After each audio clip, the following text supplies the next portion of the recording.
Gina Hernandez was pulled out of a state of deep sleep by the insistent drill of an alarm clock. Shivering from the cold, the woman was obviously reluctant to get out of bed. She trudged to the kitchen to make herself coffee to help her wake up. The woman's mother had been sick for 3 years, and in that time, the woman had gotten used to getting up early and didn't see it as a problem. She had to get up early because Mrs. Hernandez couldn't take a bath on her own or cook her own breakfast. Taking on all the hardships of caring for her sick mother, Gina never complained about her fate. Sure, she could have hired a nurse to help her out, but she barely had enough money for all the meds. So hiring help was a luxury Gina couldn't afford. Gina loved her mother deeply and was willing to sacrifice anything if it would only make her mother feel better. Unfortunately, Gina didn't have a father, and every time she tried to ask her mother about him, the woman was very reluctant to answer. Gina understood that her mother was probably ashamed of the mistakes of her youth, which was rather wild, according to her. There were rumors that Gina's father had left the family when she was 2 years old. The most probable reason for this decision was another woman, whom the unfaithful husband had probably decided to link his future with. But be that as it may, the woman deeply appreciated her mother, who was the most important person in her life. Therefore, she disregarded all the rumors and speculations, refusing to let them get to her. After graduating school, Gina followed the advice of her mother and went to study economics at the local university. From an early age, Gina showed aptitude for mathematics, and according to her teachers, a career as an economist or even a financial worker would be a best fit for her. From the first days of her studies, the woman became the star of her class, showing remarkable abilities in mathematics and related subjects. But despite her impressive success at the university, Gina decided to get a job after finishing her sophomore year. Thus, despite the objections of her teachers, the young woman transferred to studying part-time, which allowed her to manage her free time at her own discretion. Of course, it was a forced decision. Her mother needed more meds every day, and the family didn't have enough money to buy them. However, as it turned out a little later, willing to work wasn't actually enough to get a job. Apparently, employers weren't all too eager to hire someone who had no recommendations or work experience. "Sweetheart, maybe you should give up on this idea for now. Maybe I'll get better and will be able to help you," Mrs. Hernandez said hopefully. "No, Mom, don't even start. I've made up my mind. I'm going to find a job. Trust me, I won't give up that easily," Gina answered in the confident voice of someone determined to get what they want. After hearing her daughter's words, Mrs. Hernandez turned to the window so that the young woman wouldn't see the tears in her eyes. Fortunately, thanks to her determination and perseverance, Gina did finally manage to find a job. It happened after a week of intense job search and tedious interviews with potential employers. As a young and inexperienced woman, Gina was offered a job as a cleaning lady. The position was vacant because of the dismissal of the previous employee. Gina decided not to share the fact that she was a part-time student at the local university with the HR department of the trading company that hired her. Due to her natural modesty and inexperience, the woman considered this information unnecessary and of no particular importance. Of course, deep down, Gina was a little uncomfortable with the fact that she had to work as a cleaning lady. But on the other hand, she understood that given her position, every cent that she could bring home was very important. Moreover, Gina liked the fact that the office where she had a job was located near her home, which significantly reduced traveling costs. Gina decided not to tell her mother about the fact that she would work as a cleaner, since she would certainly get very upset about it. Therefore, the young woman said that she was going to work as a manager at a trading company. "I'm so happy for you, honey. Just promise me you'll take care of yourself and don't stay up too late," said Mrs. Hernandez anxiously. "Don't worry, Mom. Everything will be fine. I will save money for your treatment. Do you remember what the doctor said? Your case is not as bad as it seems. You'll certainly get better," Gina assured her mother. "Ah, if only it were that easy, honey," said Amanda Hernandez, trying not to show her disbelief. But Gina was so preoccupied with the thoughts of her new job that she didn't pay attention to her mother's words.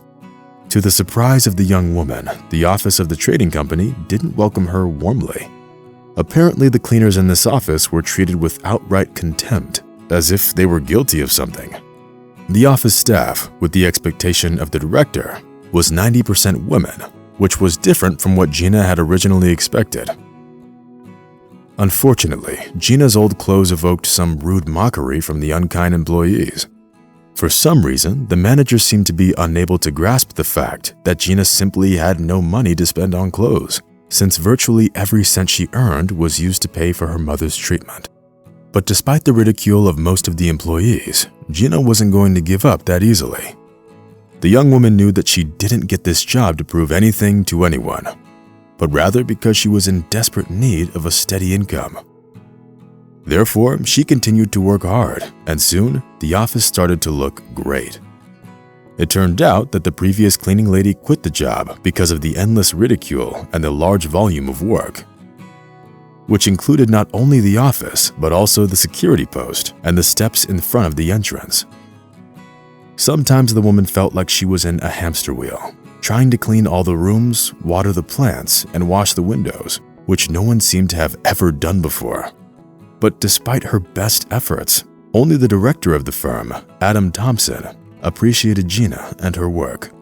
The man understood that the cleanliness of the office cost Gina incredible effort, and therefore he always tried to add a bonus to her small salary. At such moments, the woman's eyes lit up, because everything she was doing she did to help her mother. Gina used her first paycheck to buy new clothes for herself and her mother. She also tried to save up some money for the surgery that Mrs. Hernandez's doctor had told her about. "Thank you, sweetheart. I don't even know how to thank you. You've grown up into a beautiful human being, but I still remember you as a little girl," Amanda Hernandez said, looking at her daughter with admiration. "The best reward for me is your recovery, Mom," Gina said, smiling. Despite the problems at work, the young woman didn't quit her studies at the university and deep down dreamed of a career as a successful financial officer. 3 months flew by in the blink of an eye. Gina didn't even realize that it'd been so long, since each of her days was all too similar to the previous one. The morning began with cleaning the offices and emptying the trash cans. Then, if the weather was rainy, she needed to use a dry cloth to clean the hall and the steps in front of the entrance. Sometimes when the office was especially dirty, Gina would stay behind to make sure the office was all clean by morning, when the staff would come back to work. That's what happened that day. The young cleaning lady didn't finish cleaning during the working hours, so she stayed at the office longer than usual. However, Gina was surprised to learn that she wasn't alone at the office. The director of the company had also stayed late at work. The cleaning lady was usually one of the last people to leave the office, locking up the rooms. The director, on the other hand, was usually away on business trips and was a rare guest at the office.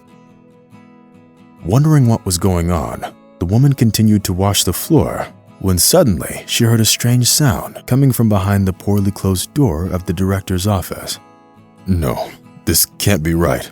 These documents are impossible to understand," Adam Thompson, the director, exclaimed. Gina listened for a bit and then came closer to the door. Then, plucking up her courage, the young cleaning lady carefully pulled open the door and entered the office. "Mr. Thompson, is there anything I could do to help?" Gina asked quietly. The man simply sighed and waved his hand in response, adding, "It's unlikely that you could be of any help here, Mrs. Hernandez.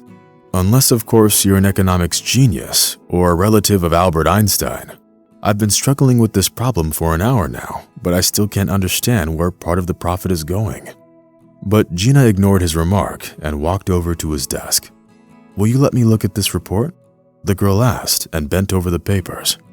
Focused on the documents, Gina wrinkled her forehead and carefully studied page after page. Then, after going about halfway through the report, she looked up at the astonished director and said, "I think I've found the root of the problem. It's here, in these strange transfers to the accounts of companies located in the Cayman Islands. See? Right there." Adam Thompson was stunned, but then he smiled and said, "Oh my God, you're right. "But how do you know all this, Miss Hernandez?" Gina turned red, but told the director that she was a junior at the local university, majoring in economics. The woman also mentioned the reasons that prompted her to get a job as a cleaner. As it turned out, Gina's discovery helped uncover a criminal group that was operating in the company. They were engaged in financial fraud. The group consisted of the deputy director of the firm, the chief accountant, and some of the managers. Thanks to Gina's help, the criminals ended up going to the police station, where they had to testify for a long time about everything they did. But the real shock awaited the office staff the next day when Mr. Thompson introduced the new head of the sales department at the board meeting. It was Gina Hernandez. Her talents were finally being appreciated. As one would expect, no one wanted to make fun of the young woman anymore, and the guards at the entrance respectfully stood up every time she came in, rushing to greet the new head of the department. This advance on the career ladder entailed a significant increase in the salary, which made Gina incredibly happy. Thus, just a few months into her new job, she would be able to pay for her mother's surgery. However, the main surprise awaited Gina a little later, when the director of the firm decided to pay for Mrs. Hernandez's treatment. Adam Thompson believed that kindness and loyalty deserved to be appreciated, and thus he wanted to reward the employee who saved his company from inevitable bankruptcy. Moreover, after Gina was appointed head of the department, the company profits nearly tripled, which only proved how smart and talented the young woman was. It's also worth mentioning that Gina Hernandez deeply appreciated the help of her superiors and quickly brought the company to a whole new level. Amanda Hernandez underwent surgery and is now undergoing rehabilitation at one of the best medical centers. And her daughter, Gina, in addition to working for the company and graduating from the university, is dating Adam Thompson, who couldn't help but develop feelings for her that very night when she first helped him. To the delight of the employees, their relationship culminated in a luxurious wedding. But the happiest of all was Amanda Hernandez, who valued her daughter's happiness above anything else in the world.